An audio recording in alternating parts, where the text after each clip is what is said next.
All right, folks. So I suppose this is telling on myself a little bit, but I will admit that one of my dirty little secrets, one of my terrible flaws as a human being, is that I do actually really enjoy watching personal finance videos on YouTube.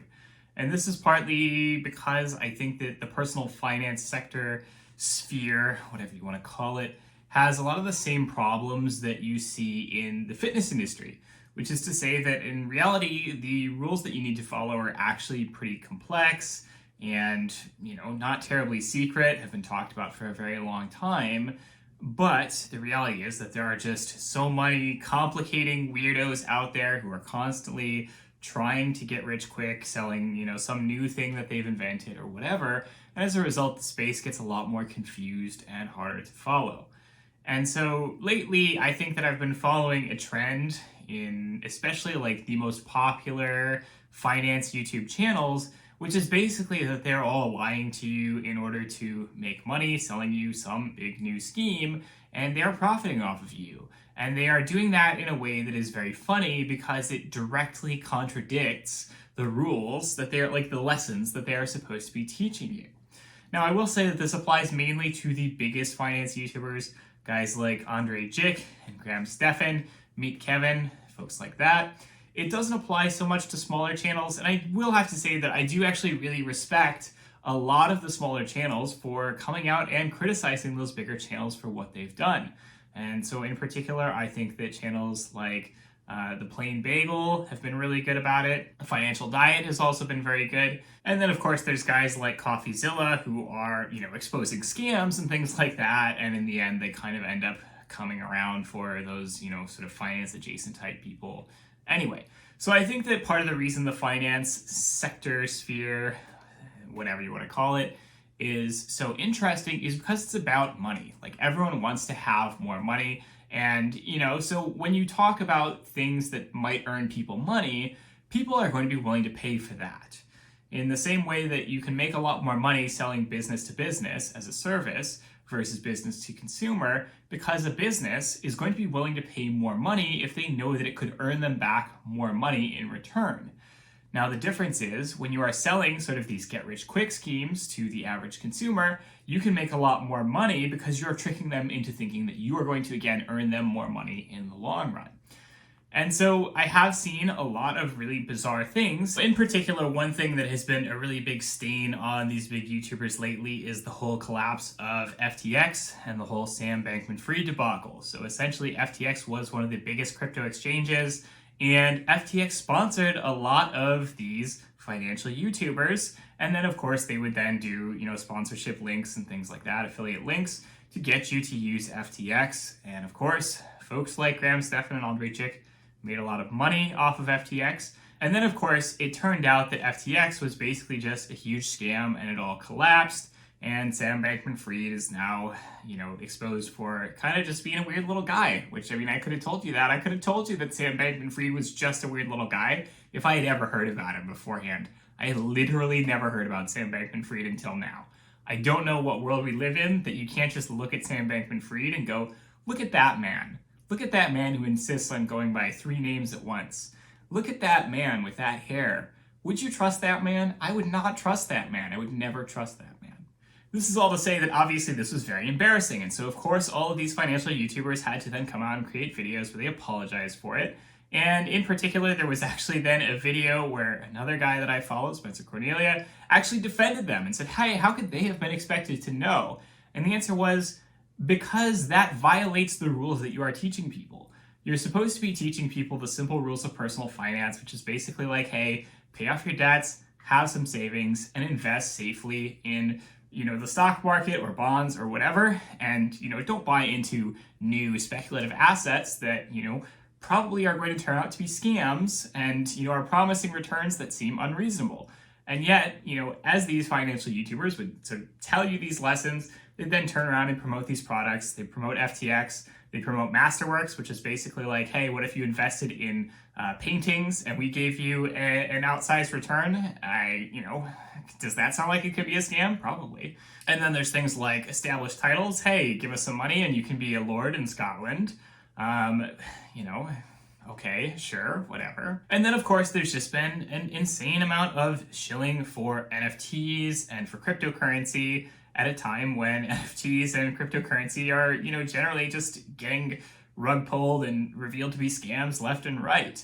And it's really wild to actually, think. Like, I remember, like, a couple years ago, you would see these videos from these guys that would be so, like, oh my God, this is so amazing. Crypto is going to be so good. You're going to make so much money off of crypto. I put a bunch of money in crypto.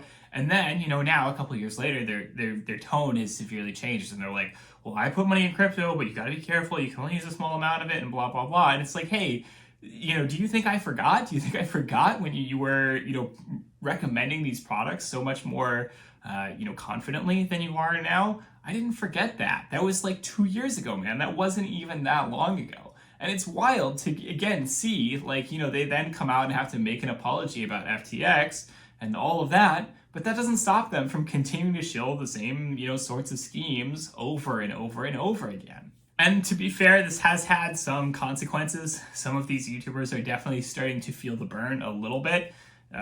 Meet Kevin in particular, it seems, has had a pretty rough time because he's been going through a lot of stuff, revealed to be kind of a scumbag in a lot of ways from what I understand.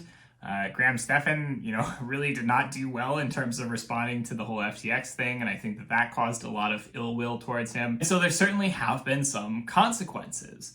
But it is wild how, again, these folks continue to have a career, again, saying one thing and then promoting another thing, getting paid for it, and then, just making money off of you. And that's going to always be the case.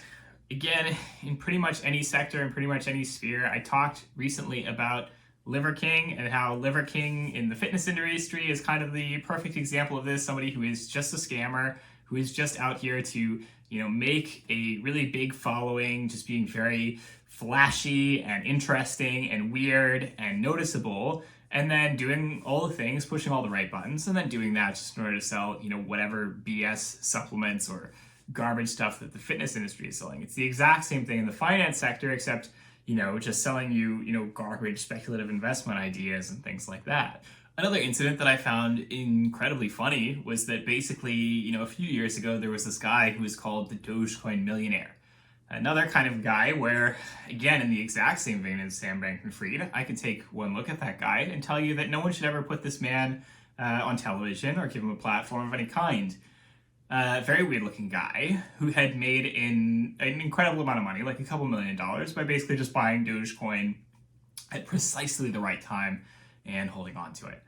And of course, Dogecoin, most cryptocurrency, just being a speculative asset with very little real world value. Of course, so at the time, he's got a couple $1 million, he's riding high, and they're platforming him, they're interviewing him, they're being like, oh my God, how is it that you made all this? And of course, yeah, they are tempering it with a little bit of like, well, I don't know if this would work for everybody, we probably shouldn't do that, etc. But then they're still giving this guy a platform, and then they're inviting him back on repeatedly, like he's a friend, to, sort of continue appearing on their channel and things like that. And then, of course, as the inevitable goes, he continued to hold on. Dogecoin lost a lot of value. He lost, pretty much everything that he gained. And then, of course, they just kind of, quietly stopped having him on. And, and that's the exact example of something you should never do. You're promoting a speculative asset that violates all the rules, all the sound rules of what good personal finance looks like. You're doing it because it's sensational, because it's interesting, because it's current. And then, of course, it turns out that it's all garbage, it all falls apart, and then you just quietly, pretend that, you never had anything to do with it, even though you were a part of that speculation. As an aside, I think that this is probably not really too relevant to anything in particular, but Graham Stephan has a side channel where he basically just reacts to financial videos, and that's fine, I guess, when it's punching up at, millionaires, billionaires, people spending a crap ton of money on weird things, influencers, things like that. It's sometimes very mean-hearted also. It's sometimes very mean when, he's, watching this video, and it's, a person who, isn't very well off, does not really understand money, is making terrible financial decisions, in part just because they don't know what to do. And they're just kind of not thinking about it too hard. And you couldn't expect a person in that situation to do any better. and that feels very vicious and very mean. I think that a lot of what these YouTubers do is they have all of these flashy thumbnails that are always like, oh no, the Fed is doing this again. Oh no, housing prices are going to crash. Oh no, car prices are through the roof. Oh no, cost of living is impossible. You're never going to retire. Everything is on fire. Everything is terrible. And of course, they do these videos every week, several times a week. And a lot of that time, it just turns out to be a nothing burger. Like, it turns out to just be like, hey, prices are slightly up, or, you know, something is slightly down or whatever. And, you know, it's just like you seized on a new headline that you could use this week. And sometimes that's a kind of a clickbait headline that's then used to then bookend, like, okay, but actually we're going to then talk about why this isn't as bad as you might think, or, you know, how you can sort of alleviate this problem with, you know, sound personal finance principles and so on. So, you know, sometimes there is a nugget of truth or a nugget of value that you get out of it. At the same time, there's also a lot of them that just turn out to be like, you know, weird fear-mongering, weird just zeitgeist, like you're just making a video to capture the zeitgeist and to fuel, you know, whatever current thing everybody is really upset about and make it worse. And that's not helpful. Like, it doesn't actually educate people. It doesn't actually make things better. It's just kind of adding fuel to the fire.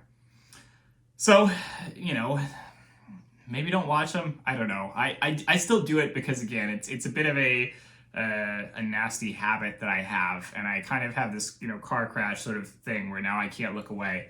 And so, you know, I apologize that, you know, if my views have, you know, given these YouTubers a few pennies, you know, over the years, you know, I apologize. But, you know, there are better places, there are better sources of information, and, you know, it is what it is. YouTube is what it is. YouTube is a place where everything is flashy and everything has to be attention grabbing and Mr-Beast-Ified. So, that is all for this week's video. I hope you enjoyed it. As always, don't hesitate to smash the like button, smash the subscribe button. Comment down below, let me know what you'd like to see in future videos. I will talk to you all next week. Have a good one.